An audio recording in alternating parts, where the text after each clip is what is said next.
अध्याय 22। एक सिक्का दो पहलू। तो फिर तुम क्या सोच रहे हो? काली ने पूछा। गणेश और काली नागारानी के आवास में थे। उस नाटक के बाद शिव सती को उठाकर अतिथिगृह के महल के अपने आवास में चला गया था। दक्ष, विरिनी और उनके अनुगामी दल तत्काल ही मेलुहा की राजधानी देवगिरी के लिए रवाना हो चुके थे। यह अप्रत्याशित था। चिंतामग्न गणेश ने हल्की मुस्कान के साथ कहा। काली ने अपनी आंखें ऊपर की। कभी कभी तुम्हारा आत्मसंयम चिढ़ पैदा करने वाला होता है। गणेश मुस्कुराया। वह वास्तव में एक चौड़ी मुस्कान थी जो उसके एक कान से दूसरे कान तक फैली हुई थी। उसका बाहर निकला हुआ दांत और बाहर निकल आया। तुम्हारा यही चेहरा मैं अक्सर देखना चाहती हूँ, काली ने कहा। वास्तव में तुम इसमें बहुत प्यारे लगते हो। गणेश पुनः गंभीर हो गया। उसने भोजपत्र का एक चिट्ठा उठाया। पंचवटी से एक संदेश था। यह नहीं होता तो मैं हंस रहा होता मौसी। अब क्या? काली ने त्योरी चढ़ाकर पूछा। यह असफलता है। फिर से? हाँ, फिर से। लेकिन मैंने तो सोचा था। हमने गलत सोचा था मौसी, काली ने बुरा भला कहा। गणेश ने अपनी मौसी को घूर कर देखा। वह उनकी झुंझलाहट को महसूस कर सकता था। अंतिम समाधान बहुत निकट था। यह सफलता उनकी विजय को पूर्ण कर देती, किंतु अब इसकी पूरी संभावना थी कि उन्होंने अब तक जो कुछ भी किया था वह नष्ट हो जाएगा। क्या हम फिर से प्रयत्न करें? काली ने पूछा। मेरे विचार से हमें अंततः सच को स्वीकार करना होगा मौसी। यह मार्ग कहीं नहीं जाता। हमारे पास कोई विकल्प नहीं है। समय आ गया है कि हम रहस्य को उजागर कर दें। हाँ, काली ने कहा। नीलकंठ को यह जानना चाहिए। नीलकंठ? गणेश ने आश्चर्य से पूछा। इतने कम अंतराल में कितना कुछ बदल गया था। काली ने अपनी भौहों को ऊंचा किया। आपने उनका नाम नहीं लिया, आपने नीलकंठ कहा। आप अब भी उस पौराणिक गाथा में विश्वास करती हैं? काली मुस्कुराई। मैं पौराणिक गाथाओं में विश्वास नहीं करती। ना कभी मैंने विश्वास किया और ना कभी करूँगी, लेकिन मैं उनमें विश्वास करती हूँ।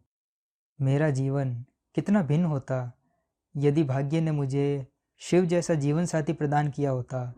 संभव है कि दीदी की तरह मेरे जीवन का भी सारा विष निकल गया होता। संभव है कि मैं भी सुख और शांति प्राप्त कर पाती। हमें उन्हें रहस्य दिखाना होगा, काली की सोच के बीच में अनधिकार प्रवेश करते हुए गणेश ने कहा। दिखाना होगा? मुझे नहीं लगता कि ऐसा यहाँ संभव है ना? उन्हें स्वयं ही चलकर देखना होगा। तुम उन्हें पंचवटी ले जाना चाहते हो? क्यों नहीं? गणेश ने पूछा। क्या आप उन पर विश्वास नहीं करती? निसंदेह मैं उन पर विश्वास करती हूँ। मैं उन पर आंख मूंद कर विश्वास करती हूँ। लेकिन वे अकेले नहीं आएंगे। कुछ अन्य लोग भी उनके साथ होंगे। यदि हम उन लोगों को साथ में ले चलते हैं तो वे जान जाएंगे कि पंचवटी कैसे पहुंचा जा सकता है। यह हमारी सुरक्षा के लिए घातक हो सकता है। मेरे विचार से पर्वतेश्वर और भागीरथ जैसे व्यक्ति विश्वास करने योग्य है। मैं नहीं समझता कि वे कभी भी नीलकंठ के विरुद्ध जाएंगे। वे उनके लिए अपने प्राण तक त्याग देंगे। मैं इतना समझती हूँ, काली ने कहा, कि किसी व्यक्ति को अपने विश्वास की सीमा बहुत फैलानी नहीं चाहिए और ना ही बिना बात स्वयं ही किसी निष्कर्ष पर पहुंचना चाहिए। गणेश ने अपनी त्योरी चढ़ाई। यदि आप उनके सभी अनुयायियों पर संदेह करती हैं तो परशुराम के बारे में आपका क्या विचार है? वह पहले से ही मार्ग जानता है। आप नीलकंठ में उसकी भक्ति के बारे में भी जानती है। तुम्हें याद है मैंने कहा था कि परशुराम को पंचवटी मत लाओ, लेकिन तुमने मेरी एक ना मानी। तो फिर क्या करें मौसी? हम लोग उन्हें भृंगाओं की ओर से ले चलेंगे। वे पंचवटी पहुंचने का मार्ग जान पाएंगे, किंतु वे मात्र चंद्रकेतु के अधिकार क्षेत्र से ही। वे अपने साम्राज्य से सीधे हम तक कभी भी नहीं पहुंच पाएंगे। यदि वे प्रयत्न करेंगे तो दंडक वन उन्हें नष्ट कर देगा। हम भृंगा वालों पर इस बात के लिए विश्वास कर सकते हैं कि वे अपने राज्य से बिना हमारी अनुमति के किसी को गुजरने नहीं देंगे। यहाँ तक कि परशुराम को भी कोई दूसरा मार्ग नहीं पता। गणेश ने सहमति में सिर हिलाया। यह बहुत ही उत्तम विचार है। प्रभु को धन्यवाद कि मैंने अतिशीघ्रता में ऐसा कोई काम नहीं किया जिसके लिए मुझे बाद में खेद करना पड़ता, सती ने कहा। शिव अपने कक्ष में खिड़की के समीप एक लंबी कुर्सी पर बैठा हुआ था। सती उसकी गोद में थी। उसका सिर शिव की मांसल छाती पर झुका हुआ था। उसकी आंखें सूजकर लाल हो चुकी थी। काशी के महल की उस ऊंचाई से पवित्र मार्ग क्षेत्र और विश्वनाथ मंदिर स्पष्ट रूप से दिखाई पड़ रहे थे। उससे दूर महाकाय गंगा प्रवाहित हो रही थी। तुम्हारा क्रोध न्यायोचित था प्रिय। सती ने धीमे धीमे श्वास लेते हुए अपने पति की ओर देखा। क्या आप क्रोधित नहीं हैं?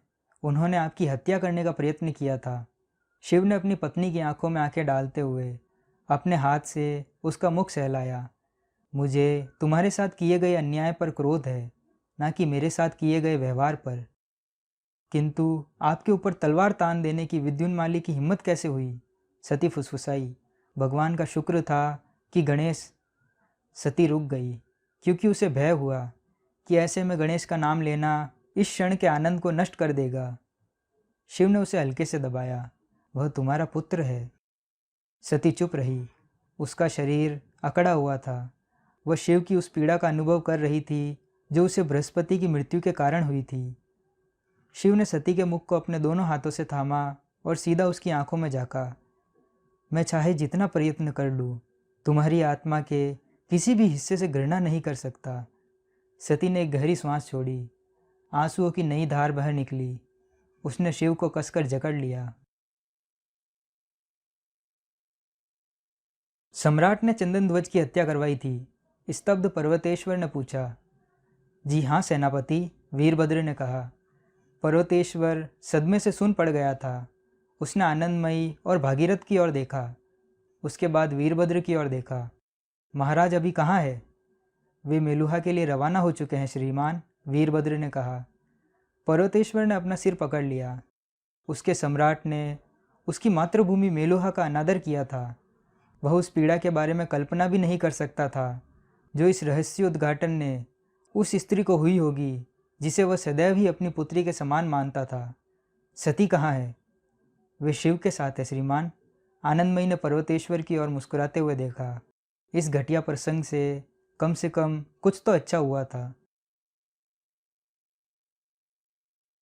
मेलुहा का राजसी जलियान गंगा में ऊपरी धारा की दिशा में चल पड़ा था। सूर्यवंशी नौसेना शिष्टाचार के अनुसार 4 जलियान घेरा बनाकर चल रहे थे। दक्ष के अनुगामियों का दल अपने घर की ओर चल पड़ा था। अब वे काशी से 1 दिन की दूरी पर थे। मायश्रेणिक नेतृत्व नौका में था और एक स्थिर गति रख रहा था। काशी की घटना के कारण वह अब तक हिला हुआ था। उसने आशा की थी कि उसके सम्राट और नीलकंठ के मध्य का यह मनमुटाव शीघ्र समाप्त हो जाएगा। वह इच्छा कर रहा था कि अपने बुरे भाग्य के कारण उसे अपने देश के प्रति स्वामी भक्ति और ईश्वर के प्रति आस्था के मध्य चयन न करना पड़े। विद्युन्माली दक्ष के जलियान का सुरक्षा प्रभारी था।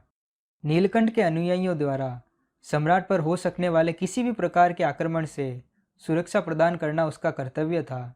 हालांकि यह दुर्लभ था, फिर भी वह सभी प्रकार की सावधानियां बरत रहा था। जलियान के मध्य में वीरिनी राजसी कक्ष की एक खिड़की से गंगा के जल का जलियान पर हिलोरे मारना देख रही थी। उसे आभास था कि अब उसने अपनी सभी संतानें खो दी है। उसने क्रोध में अपने पति की ओर देखा। दक्ष शैया पर लेटे हुए थे। उनकी आंखें उजाड़ थी। उनके मुख पर सब कुछ खो जाने वाला भाव था। यह पहली बार नहीं था जब उन्होंने ऐसी भयावह स्थिति का सामना किया हो और पूर्णतया पराजित हुए हो। विरिनी ने अपना सिर हिलाया और पुनः बाहर की ओर देखने लगी। काश इन्होंने मेरी बात मानी होती। विरिनी को वह घटना उसी तरह से याद थी जैसे कि वह कल की बात हो। वह हर दिन सोचती कि यदि वैसा नहीं हुआ होता तो उसका जीवन कैसा होता। यह घटना 100 साल पहले की थी। सती मायका के गुरुकुल से लौटी ही थी। वह एक 16 साल की हठी आदर्शवादी लड़की थी। अपने चरित्र के अनुसार वह एक अप्रवासी महिला की जान बचाने के लिए जंगली कुत्तों के बीच कूद पड़ी थी। पर्वतेश्वर और दक्ष उसको बचाने के लिए दौड़ पड़े। हालांकि वे उन कुत्तों को भगाने में सफल हो गए थे, लेकिन दक्ष गंभीर रूप से घायल हो गए थे। वीरिनी दक्ष के साथ आयुरालय गई थी, जहाँ वैद्य उनका उपचार कर रहे थे। सबसे चिंता वाली चोट उनके बाएं पांव पर लगी थी, जहाँ एक कुत्ते ने उनकी मुख्य नस को काटते हुए कुछ मांस नोच कर निकाल डाला था। रक्त की अत्यधिक हानि ने दक्ष को अचेत कर दिया था। कुछ घंटों के बाद जब उन्होंने अपनी आंखें खोली तो उनके मन में जो सबसे पहला विचार आया वह उनकी पुत्री के बारे में था। सती, वह पर्वतेश्वर के साथ है। वीरिनी अपने पति के निकट गई और उनका हाथ पकड़कर कहा, उसके बारे में चिंता ना करें। मैं उस पर चिल्लाया था, उसे दुख पहुंचाने की मेरी मंशा नहीं थी। मैं जानती हूँ वह मात्र अपना कर्तव्य निभा रही थी। एक महिला की रक्षा करने का प्रयास करके वह एक उचित कार्य कर रही थी। मैं उसे यह बता दूंगी। नहीं नहीं, मैं अभी भी यही सोचता हूँ कि उसे उस महिला के लिए अपने जीवन को संकट में नहीं डालना चाहिए था। मैं उस पर चिल्लाना नहीं चाहता था, बस इतना ही कहना था मुझे। विरिनी की आंखें संकुचित हो और छोटी हो गई। उनके पति किसी भी सूर्यवंशी से कम नहीं हो सकते। वह कुछ बोलने ही वाली थी, तभी द्वार खुला और ब्रह्मनायक ने अंदर प्रवेश किया। दक्ष के पिता और मेलुहा के शासक ब्रह्मनायक एक लंबे कद के अत्यधिक प्रभावशाली व्यक्ति थे। लंबे काले घने बाल, सवरी हुई दाढ़ी, लगभग रोएदार शरीर, संयमी मुकुट और मितव्ययी श्वेत वस्त्र उस व्यक्ति के अदम्य उत्साह को फीका नहीं कर पा रहे थे। वे मात्र सम्मानित ही नहीं थे, बल्कि मेलुहा में उनका आतंक भी था। अपने साम्राज्य के सम्मान एवं आदर को लेकर जो भी उनकी अपेक्षाएं थी, उस स्तर पर उनका पुत्र खरा नहीं उतर रहा था। दक्ष में साहस एवं चरित्र का अभाव उनके क्रोध और निराशा का स्रोत था। वीरिनी तत्काल ही उठ गई और धीमे से एक और हो गई। ब्रह्मनायक वीरिनी से तभी बोलते थे जब कोई आदेश देना होता था। ब्रह्मनायक के पीछे वह दयालु वैद्य खड़ा था, जिसने दक्ष के शक्त विक्षत कर दिए गए पैर का उपचार किया था। ब्रह्मनायक ने अपने पुत्र के पैर को देखने के लिए चादर उठाई। नीम के पत्तों की पट्टी पैर के चारों ओर बंधी हुई थी। वैद्य मिलनसारिता से मुस्कुराया। महाराज, आपके पुत्र 1 या 2 सप्ताह में अपने पैरों पर खड़े हो जाएंगे। मैंने बहुत ही सावधानी बरती है, चोट का निशान भी हल्का रहेगा। दक्ष ने पल भर के लिए अपने पिता की ओर देखा। उसके बाद उसका सीना फूल उठा। वह फुसफुसाया, नहीं वैद्य जी, चोट के निशान क्षत्रियों का गौरव होते हैं। ब्रह्मनायक ने अपना नथुना फुलाया। एक क्षत्रिय होने के बारे में तुम क्या जानते हो? दक्ष चुप कर गया। वीरिनी गुस्से से खोल रही थी। तुमने कुछ कुत्तों को यह करने दिया? ब्रह्मनायक ने तिरस्कारपूर्ण ढंग से पूछा। मैं मेलुहा में हंसी का पात्र बन गया हूँ। संभवतया पूरे विश्व में मेरा पुत्र स्वयं एक कुत्ता भी नहीं मार सकता। दक्ष अपने पिता को एकटक घूरे जा रहा था। इस प्रकार के झगड़े को आगे बढ़ने से रोकने के लिए और अपने रोगी की मानसिक स्थिति की रक्षा के लिए वैद्य बचाव को आया। महाराज, मुझे आपसे कुछ चर्चा करनी है। क्या हम बाहर जाकर बातचीत कर सकते हैं? ब्रह्मनायक ने सहमति में सिर हिलाया। मेरी बात अभी पूरी नहीं हुई है। बाहर निकलने से पहले उन्होंने दक्ष की ओर मुड़ते हुए कहा। अत्यधिक नाराज वीरिनी अपने पति के पास गई, जो रो रहे थे। आप कब तक यह सहन करते रहेंगे?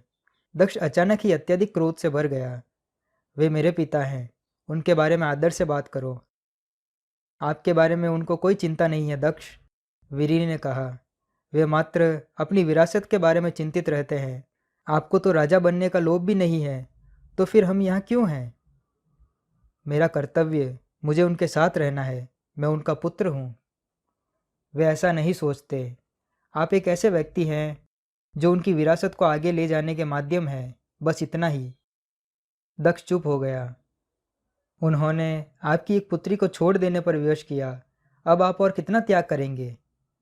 वह मेरी पुत्री नहीं है, वह आपकी पुत्री है। काली भी उसी प्रकार आपकी रक्त और मांस का अंश है जिस प्रकार सती। मैं दोबारा इस पर चर्चा नहीं करना चाहता। आपने इस पर कई बार सोचा है, बस एक बार इस पर अमल करने की हिम्मत करें।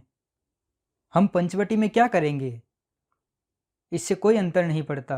अंतर केवल इससे पड़ता है कि हम क्या होंगे। दक्ष ने अपना सिर हिलाया। और तुम क्या सोचती हो कि हम क्या होंगे? हम प्रसन्न होंगे। किंतु मैं सती को अकेला नहीं छोड़ सकता। आपको उसे अकेला छोड़ने को कौन कह रहा है? बस मैं केवल इतना चाहती हूँ कि हमारा परिवार एक साथ हो जाए। क्या? सती क्यों पंचवटी में रहे? वह नागा नहीं है? तुम्हारे और मेरे पूर्व जन्म के पाप हैं, जिनका हमें प्रायश्चित करना है। वे पाप जिनके लिए हमें दंड दिया गया है, वह क्यों दंड झेले? वास्तविक दंड तो यह है कि वह अपनी बहन से अलग है। वास्तविक दंड तो यह है कि उसके पिता को प्रतिदिन अपमानित किया जाता है। दक्ष चुप रहा, वह काँप रहा था। दक्ष, मुझ पर विश्वास करें, विरिनी ने कहा। हम पंचवटी में सुखी रहेंगे। यदि कोई दूसरा स्थान होता जहां हम काली और सती के साथ सुखी रह सकते, तो मैंने वह स्थान चुना होता, किंतु ऐसा कोई अन्य स्थान नहीं है। दक्ष ने गहरी सांस ली। किंतु कैसे? वह आप मुझ पर छोड़ दें, मैं सारे प्रबंध कर दूंगी। आप केवल हाँ कहें। आपके पिता कल करछप जा रहे हैं। आप इतनी बुरी तरह से घायल भी नहीं हैं कि यात्रा ना कर सके। इससे पहले कि वे जान पाएं कि आप यहाँ से जा चुके हैं, हम पंचवटी में होंगे। दक्ष ने विरिनी को एकटक देखा। किंतु विश्वास करें, कृपया मुझ पर विश्वास करें। यह हम सब की अच्छाई के लिए है। मैं जानती हूँ कि आप मुझसे प्रेम करते हैं। मैं जानती हूँ कि आप अपनी पुत्रियों से प्रेम करते हैं। मैं जानती हूँ कि आप इसके अलावा किसी अन्य वस्तु की परवाह नहीं करते। बस मुझ पर विश्वास करें। दक्ष ने सहमति में सिर हिलाया। विरिनी मुस्कुराई, झुककर अपने पति के निकट गई और उन्हें चूम लिया। मैं सारे प्रबंध कर लूँगी। प्रसन्न होते हुए विरिनी मुड़ी और कक्ष से बाहर निकल गई। उसे बहुत सारे काम करने थे। जैसे ही वह बाहर निकली तो उसने बाहर सती और पर्वतेश्वर को बैठे हुए देखा। उसने सती के सिर पर थपकी दी। जाओ मेरी बच्ची, जाकर अपने पिता से कहो कि तुम उससे कितना प्यार करती हो। उन्हें तुम्हारी आवश्यकता है। मैं शीघ्र ही वापस आती हूँ। जब विरिनी तेजी से जा रही थी तो उसने देखा कि ब्रह्मनायक उसके पति के कक्ष में वापस जा रहे थे। डॉल्फिन के चिल्लाने से मेलुहा की रानी पुनः वर्तमान में आ पहुंची। एक सदी पुरानी याद ने भी उसकी आंखों में आंसू ला दिए थे। उसने अपने पति की ओर मुड़कर देखा और सिर हिलाया। उसे अभी भी यह समझ में नहीं आया कि उस दिन अंततः हुआ क्या था, ब्रह्मनायक ने क्या कहा था। किंतु जब अगले दिन वह भागने की योजना के साथ दक्ष के कक्ष में गई तो उन्होंने मेलुहा छोड़ने से मना कर दिया था। उन्होंने निर्णय ले लिया था कि उन्हें सम्राट बनना था। आपके बेकार के हम और पिता के अनुमोदन की आवश्यकता ने हमारा जीवन नष्ट कर दिया।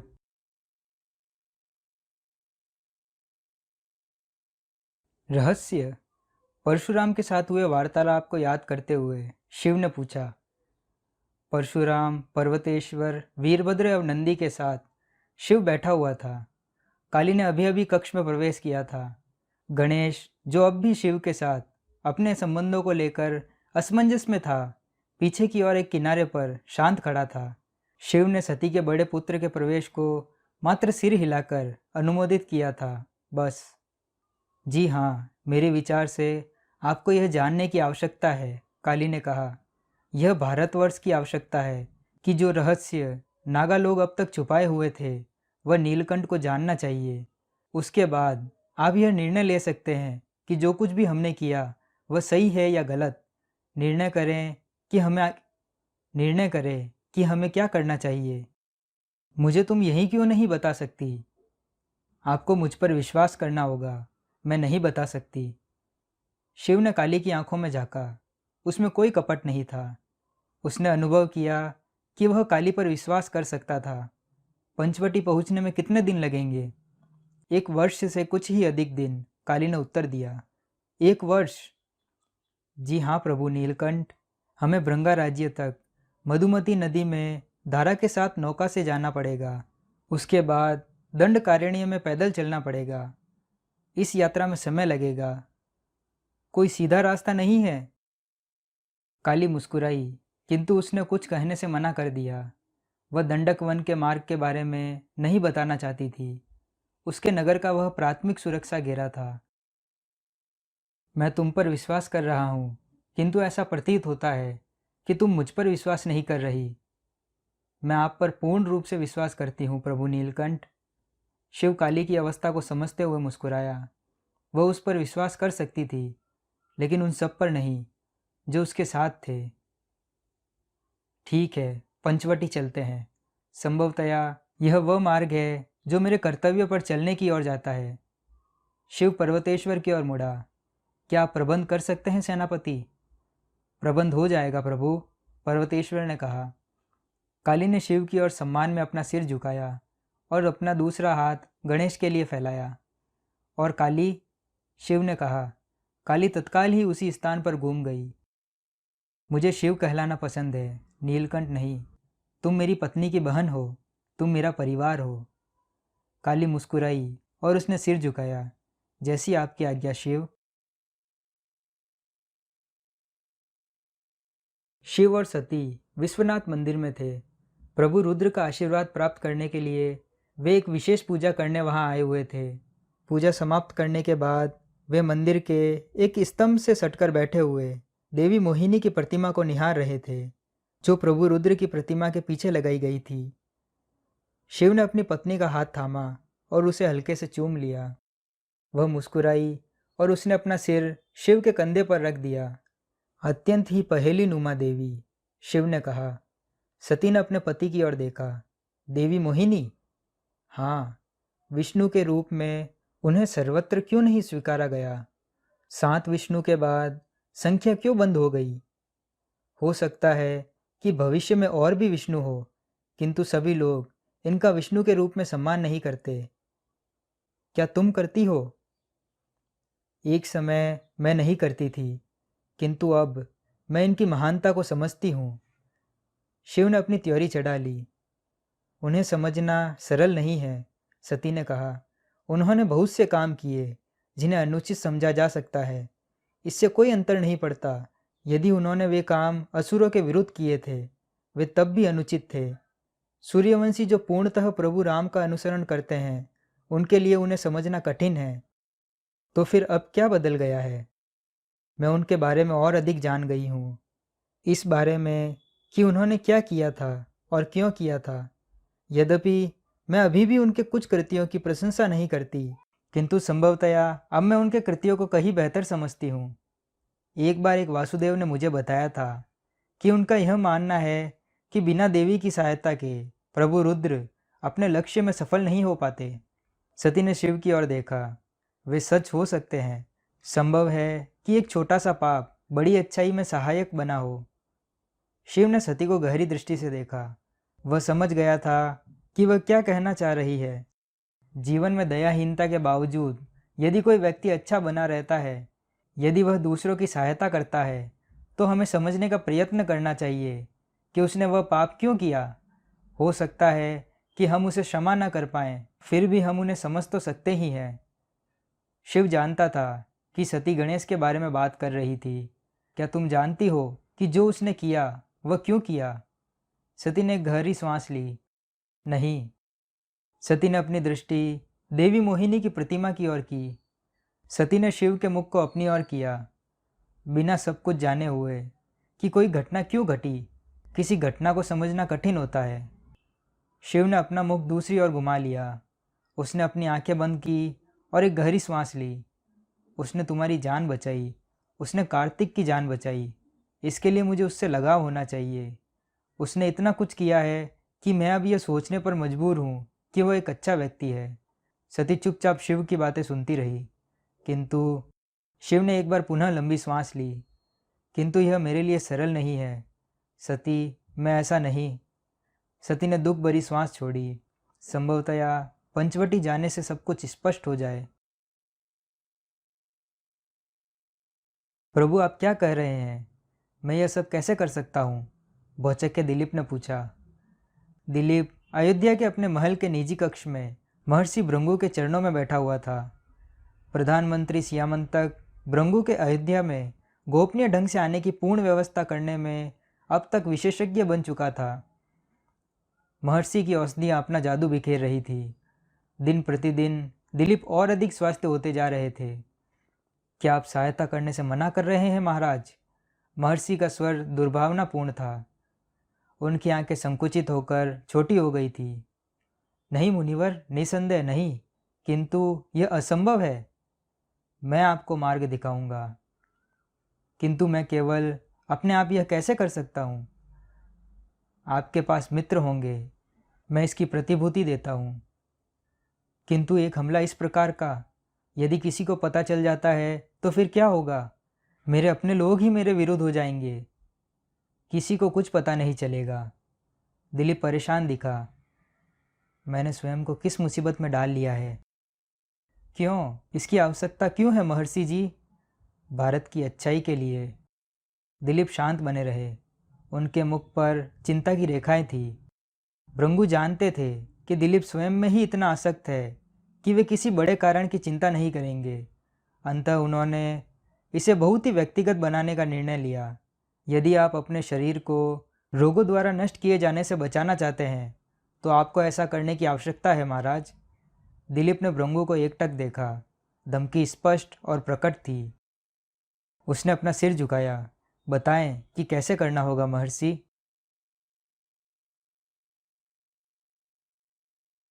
नागा रानी के शिव से अनुरोध करने के 2 महीने के भीतर ही पर्वतेश्वर ने पंचवटी की यात्रा करने का सारा प्रबंध कर लिया था।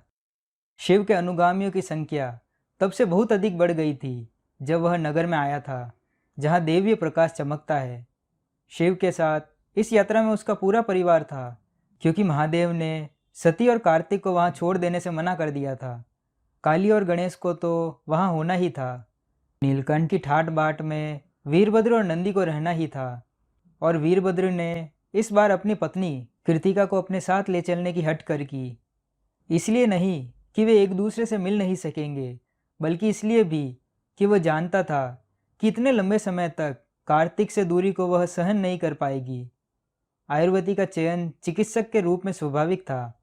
शिव स्वयं भागीरथ और परशुराम की उपस्थिति भी चाहते थे, और उनका सेनापति और सुरक्षा प्रभारी पर्वतेश्वर आनंदमयी के बिना नहीं रह सकता था।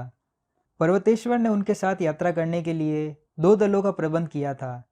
इस प्रकार चंद्रवंशी और सूर्यवंशी दोनों के 2-2 हजार सैनिक 9 जहाजों में नीलकंठ और उनके निकट सहयोगियों को ले जाने वाले जलयान के साथ साथ चल रहे थे। गणेश का विश्वासी भृंगा अनुगामी विश्वधुम्न अपने दल के साथ चंद्रवंशी दल में शामिल कर लिया गया था। वे धीरे धीरे चल रहे थे ताकि सभी जलयान एक साथ चल सके। काशी से चले 2 महीने बीत चुके थे और अब वे वैशाली के निकट आ पहुंचे थे। वासुदेव के मुखिया गोपाल से अपने वार्तालाप को याद करते हुए शिव वीरभद्र, नंदी और परशुराम की ओर मुड़ा। नंदी के अलावा सभी जहाज की छत पर बैठकर चिल्लम पीते हुए नदी को ध्यान से देख रहे थे। प्रकट रूप से प्रभु मनु ने कहा था कि अच्छाई और बुराई एक ही सिक्के के 2 पहलू हैं। शिव ने उस क्षण की चुप्पी को तोड़ते हुए परशुराम से चिल्लम लिया। परशुराम ने अपनी त्योरी चढ़ाई। सुना तो मैंने भी है, लेकिन मैं कभी इसका अर्थ नहीं समझ पाया। शिव ने गांजे का एक गहरा कश लिया, धुआं बाहर निकाला और वीरभद्र को चिल्लम दे दी। प्रभु, भद्र, तुम इससे क्या समझते हो? सच कहूँ तो आपके वासुदेव मित्र जो अधिकतर बातें बताते हैं वे बकवास है। शिव ठहाका मारकर हंस पड़ा। उसके अन्य मित्र भी हंस पड़े। मैं बिल्कुल वैसा ही नहीं कह सकता वीरभद्र। शिव पीछे की ओर मुड़ा तो गणेश को देखकर वह विस्मित रह गया। शिव चुप हो गया। मस्करी का वातावरण सहसा भंग हो गया। परशुराम ने तत्काल ही गणेश के सम्मान में अपना सिर झुकाया, किंतु कुछ कहा नहीं, क्योंकि वह नीलकंठ को अप्रसन्न नहीं करना चाहता था। वीरभद्र, जिसकी दृष्टि में लोकाधीश का सम्मान धीरे धीरे बढ़ता जा रहा था और जो उसे निष्ठावान व्यक्ति समझने लगा था, उसने पूछ लिया, तो फिर गणेश, आप इसका क्या अर्थ समझते हैं? मैं सोचता हूँ कि एक संकेत है, वीरभद्र पर मुस्कुराते हुए गणेश ने कहा। संकेत? शिव ने कौतूहल से पूछा। संभवतया यह नीलकंठ के लिए एक संकेत है कि वे किसकी खोज करें। ठीक है, बोलते रहो। अच्छाई और बुराई एक ही सिक्के के 2 पहलू हैं, और इस प्रकार नीलकंठ को सिक्के के एक पहलू की खोज करनी है ना? शिव ने अपनी त्योरी चढ़ा ली। क्या सिक्के के एक पहलू को खोजना संभव है? गणेश ने पूछा। शिव ने अपनी ललाट को थपकी दी। निसंदेह इसके बजाय पूरे सिक्के की खोज करनी है। गणेश ने मुस्कुराते हुए सिर हिलाया। शिव ने गणेश को गहरी दृष्टि से देखा। नीलकंठ के मन में एक विचार उत्पन्न हो रहा था, अच्छाई की खोज, और आपको उस खोज में बुराई भी मिल जाएगी। जितनी बड़ी अच्छाई उतनी ही बड़ी बुराई भी। वीरभद्र ने चिल्लम गणेश को देने के लिए हाथ बढ़ाया और पूछा, क्या आप लेना चाहेंगे? गणेश ने अपने जीवन में कभी भी चिल्लम नहीं पी थी। उसने अपने पिता की ओर देखा, किंतु वह उनकी रहस्यात्मक आंखों की गहराई में कुछ भी पढ़ नहीं पाया। हाँ, मैं कोशिश करना चाहूँगा। वह बैठ गया और उसने वीरभद्र से चिल्लम ले ली। अपने मुंह के पास इसे इस प्रकार रखें। अपने हाथों से चिल्लम को पकड़ने का प्रदर्शन करते हुए वीरभद्र ने कहा, और मुंह से कश खींच लें। गणेश ने वैसा ही किया जैसा उसे कहा गया था, और फिर वह खांसते खांसते गिर पड़ा। सभी लोग ठहाका मारकर हंस पड़े, सिवाय शिव के, जो भावहीन उसे अभी भी घूर रहा था। वीरभद्र ने हाथ आगे बढ़ाकर गणेश की पीठ को थपकी दी और चिल्लम उसके हाथ से ले ली। गणेश, लगता है आपको इस बुराई ने कभी छुआ नहीं। नहीं, लेकिन पक्का है कि मैं इसे पसंद करने लगूंगा। थोड़ा शर्माते हुए गणेश ने क्षण भर के लिए शिव की ओर देखते हुए कहा, और उसने पुनः चिल्लम लेने के लिए अपना हाथ बढ़ा दिया। वीरभद्र ने चिल्लम को उसकी पहुंच से दूर करते हुए कहा, नहीं गणेश, आपको निर्दोष ही रहना चाहिए। जहाज़ों का बेड़ा भृंगाओं के द्वार पर था। पर्वतेश्वर, आनंदमयी और भागीरथ नेतृत्व जहाज में द्वार से अंदर जाने वाले कार्यों के निरीक्षण हेतु चले गए थे। मैंने इसे पहले भी देखा है, मुझे पता है, आनंदमयी ने द्वारों को घूरते हुए कहा, किंतु मैं अभी भी उनके अति सुंदर चातुर्य पर आश्चर्यचकित हूँ। पर्वतेश्वर मुस्कुराया और उसने अपनी बाहों से आनंदमयी को घेर लिया, और लगभग उसी समय आनंदमयी की झुंझलाहट को बढ़ाते हुए अपने काम पर लग गया। उत्तक, दूसरा जहाज पर्याप्त रूप से ऊंचा नहीं है। भृंगाओं को बताओ कि वे और अधिक पानी उसमें भर दे। पर्वतेश्वर ने देखा भी नहीं कि इस मध्य आनंदमयी ने अपनी भौहें ऊपर उठाई और अपने सिर को हल्के से हिलाया। उसके बाद वह मुड़ी और उसने अपने पति के चेहरे को चूम लिया। पर्वतेश्वर मुस्कुरा उठा। बस बस प्रेम पंछियों, भागीरथ ने कहा, थोड़ा धैर्य से। आनंदमयी खिलखिलाकर हंस पड़ी और उसने अपने भाई की कमर पर एक चपत लगा दी। पर्वतेश्वर मुस्कुराया और उसके बाद वह द्वारों से प्रवेश करने की गतिविधि का निरीक्षण करने लगा। यह प्रवेश ठीक तरह से हो जाएगा सेनापति, भागीरथ ने कहा। निश्चित रहें, हम जानते हैं कि भृंगा लोग क्या कर रहे हैं। यहाँ कोई विस्मय करने वाली वस्तु नहीं है। पर्वतेश्वर ने अपनी त्योरी चढ़ाकर भागीरथ की ओर देखा। अयोध्या के राजकुमार ने जो सेनापति शब्द का उपयोग किया था, उस पर वह विस्मित था। वह आसानी से इस बात को समझ सकता था कि उसका साला कुछ कहना चाहता था, लेकिन वह सतर्क था। खुलकर बोलो भागीरथ, तुम क्या कहना चाहते हो? हम इस मार्ग को जानते हैं, भागीरथ ने कहा। हम जानते हैं कि भृंगा लोग क्या कर रहे हैं। यहाँ कोई भी विपत्ति अचानक आने वाली नहीं, लेकिन हम ये नहीं जानते कि नागा लोग हमें कहाँ ले जाने वाले हैं। केवल परमपिता परमेश्वर ही जाने कि उन मार्गों पर कैसी कैसी विस्मयकारी वस्तुएं छिपी हुई है। क्या उन पर इस प्रकार अंधा विश्वास करना बुद्धिमानी है? हम लोग नागाओं पर विश्वास नहीं कर रहे हैं भागीरथ, आनंदमयी ने बीच में ही टोक दिया। हम लोग नीलकंठ पर विश्वास कर रहे हैं। पर्वतेश्वर चुप रहा। मैं यह नहीं कह रहा कि हमें महादेव पर विश्वास नहीं करना चाहिए, भागीरथ ने कहा। हम वह कैसे कर सकते हैं? लेकिन हम नागाओं के बारे में कितना जानते हैं? हम उस भयंकर दंडक वन में नागाओं के मार्गदर्शन में जा रहे हैं। क्या एकमात्र मैं ही हूँ जो चिंता कर रहा हूँ? सुनो, आनंदमयी ने चिढ़कर कहा। प्रभु नीलकंठ रानी काली पर विश्वास करते हैं, जिसका सीधा सा अर्थ है कि मैं उन पर विश्वास करती हूँ, और उसी प्रकार तुमको भी करना चाहिए। भागीरथ ने अपना सिर हिलाया। आप क्या कहते हैं पर्वतेश्वर? प्रभु मेरे प्रभु है। यदि वे आदेश देते हैं तो मैं अग्नि की दीवारों पर चढ़ जाऊंगा, पर्वतेश्वर ने कहा, और वह बाहर नदी के किनारे की ओर देखने लगा, जहां संकलनकर्ता यंत्रों को खोल दिया गया था। इसके कारण जहाज को अत्यधिक बल के साथ खींचा जा रहा था। मेलुहा का सेनापति भागीरथ की ओर मुड़ा। परंतु मैं कैसे भूल सकता हूँ कि मेलुहा के सबसे महान वैज्ञानिक बृहस्पति की हत्या गणेश ने की है, और यह भी नहीं भूल सकता कि उसने साम्राज्य के हृदय मंदार शिखर को नष्ट किया है। इन सब के बावजूद मैं उस पर कैसे विश्वास कर सकता हूँ? आनंदमयी ने पर्वतेश्वर की ओर और उसके बाद अपने भाई की ओर असहजता से देखा। नहीं कृतिका, आयुर्वती ने कहा, मैं यह नहीं कर सकती। राजसी जहाज में मेलुहा की चिकित्सक के कक्ष में कृतिका और आयुर्वती थे। उनके जहाज के किनारों में कुंडलियों को लगाया जा रहा था ताकि उसे भृंगा के द्वार पर आगे की ओर खींचा जा सके। जहाज पर उपस्थित सभी लोग जहाज की छत पर थे ताकि वे भृंगाओं की अभियांत्रिकी की इस शानदार प्रक्रिया को अपनी आंखों से देख सके। वीरभद्र की जानकारी के बिना ही कृतिका इस समय का सदुपयोग आयुर्वती से बातें करने में कर रही थी। आयुर्वती जी, कृपया मेरी बात सुनिए। आप जानती हैं कि मुझे इसकी आवश्यकता है।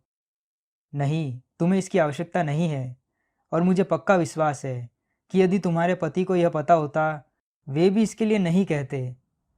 उन्हें जानने की आवश्यकता नहीं है। कृतिका, मैं कोई भी ऐसा काम नहीं करने वाली जिससे तुम्हारी जान को संकट हो। क्या यह स्पष्ट है? आयुर्वती कार्तिक के लिए कोई औषधि तैयार करने लगी। उसे पर्वतेश्वर के साथ अभ्यास करते समय चोट लग गई थी। कृतिका ने अवसर देखा। आयुर्वती की मेज पर एक थैली रखी हुई थी। वह जानती थी कि यह वही औषधि थी जिसकी उसे लालसा थी। उसने धीमे से उसे उठाकर अपने अंग वस्त्र में छुपा लिया। आपको परेशान करने के लिए मुझे क्षमा करें, कृतिका ने कहा। आयुर्वती पीछे की ओर मुड़ी। मुझे क्षमा करना यदि मैं तुमसे असभ्य रूप से पेश आई कृतिका, परंतु यह तुम्हारी अपनी भलाई के लिए है। कृपा कर मेरे पति को ना बताएं। निसंदेह नहीं, आयुर्वती ने कहा, परंतु तुम्हें वीरभद्र से स्वयं कहना चाहिए, है ना? कृतिका ने सहमति में सिर हिलाया और कक्ष से बाहर निकलने ही वाली थी कि आयुर्वती ने उसे पुकारा। उसके अंग वस्त्रम की ओर संकेत करते हुए वह बोली, कृपया उसे यहीं रख दो। लज्जित हुई कृतिका ने अपने अंग वस्त्रम से उस थैली को निकाला और मेज पर रख दिया। उसने आयुर्वती की ओर देखा। उसकी आंखों में आंसू थे और वे निवेदन कर रहे थे। आयुर्वती ने कृतिका के कंधे को धीमे से दबाया। क्या तुमने नीलकंठ से कुछ भी नहीं सीखा है?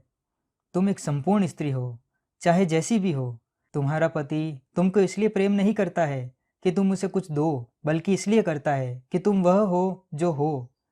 कृतिका ने बुदबुदाकर एक विनम्र क्षमा प्रार्थना की और कक्ष से बाहर भाग गई। धन्यवाद।